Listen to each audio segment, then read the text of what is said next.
दोस्तों जय श्री राधे। दोस्तों आज के वीडियो में हम आप सभी को बताने वाले हैं कि सुलोचना जो थी इसको कहा जाता है कि ये लक्ष्मण जी की पुत्री थी और मेघनाथ लक्ष्मण जी के दामाद थे। इसका क्या कारण था, कौन सी वजह थी जिसकी वजह से ऐसा माना जाता है। इसका दोस्तों शास्त्रों में उल्लेख किया गया है कि एक समय की बात है, उस दिन भगवान शंकर माता सती को ब्याह करके और कैलाश पर्वत पर गए।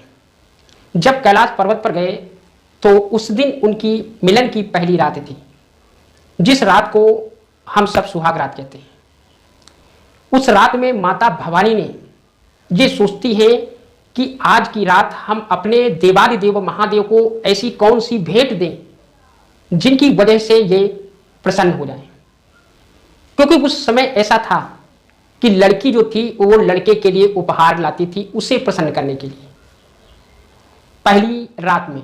परंतु अब उसके बिल्कुल विपरीत हो गया है, अब लड़का लड़की के लिए उपहार लेकर आता है उसे प्रसन्न करने के लिए, और लड़की नखरे दिखाती है। परंतु तब ऐसा था कि लड़का नखरे दिखाता था और लड़की उसे प्रसन्न करने के लिए कोई ना कोई उपहार लेकर आती थी। वही बात थी कि माता सती सोच रही हैं कि अपने भोलेनाथ को हम कौन सा उपहार दें जिनकी वजह से ये प्रसन्न हो जाए।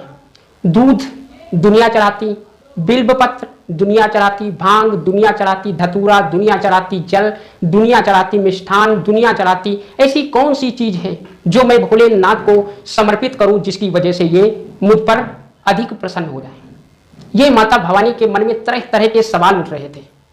उनकी समझ में नहीं आ रहा था ऐसी कौन सी वस्तु चढ़ाऊं जिसे कोई ना चढ़ाता हो। तब उनके मन में एक ख्याल आया कि इस संसार में सर्प कोई नहीं चढ़ाता है। तब उन्होंने ऐसा विचार करके कि मैं अपने भोलेनाथ का श्रृंगार आज के दिन सर्पों से करेंगे। उन्होंने सारे संसार के सर्पों को निमंत्रण भेजा और कैलाश पर्वत पर सारे संसार के सर्पों को बुला लिया। इस समय जब उनका श्रृंगार भोलेनाथ का सर्पों से माता ने शुरू किया श्रृंगार करना, तो भोलेनाथ अपनी अकड़ दिखाने के लिए अपने बदन को बढ़ाते चले जा रहे हैं, नखरे दिखा रहे हैं। उन्होंने अपने शरीर को इतना बढ़ा लिया कि सारे संसार के सर्प समाप्त हो गए, परंतु उनकी एक कलाई अब भी नंगी थी। माता भवानी के मन में यह सवाल आया कि अब क्या होगा, अब तो प्रसन्न होते होते भी हमारे देवादिदेव महादेव हमसे रुष्ट हो जाएंगे। तब उनके मन में यह विचार आया था कि अभी एक सर्प शेष है। वो कौन? वो शेषनाग शेष थे।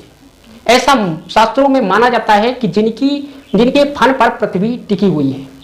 तो उन्होंने शेषनाग को कैलाश पर्वत पर बुला लिया और जब शेषनाग जी आए तो उनको पकड़ करके और भोलेनाथ की कलाई में माता भवानी ने लपेटना शुरू कर दिया।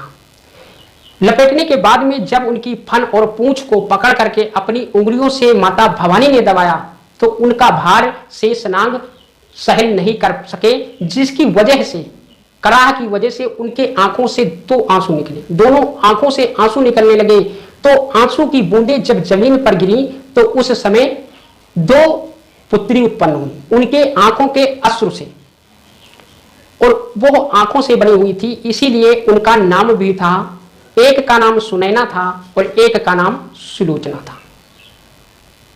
ऐसा कहा जाता है दोस्तों कि उस समय कवि ने लिखा है कि तासे निकरे हूं अश्रु प्रवाला और जासे प्रकट भई दुईबाला। दो लड़कियां हुई आंखों के आंसू से। अब उनका नाम क्या रखा कि प्रथम ही नाम सुनैना रखा, दूसरा नाम सुलोचना बाखा।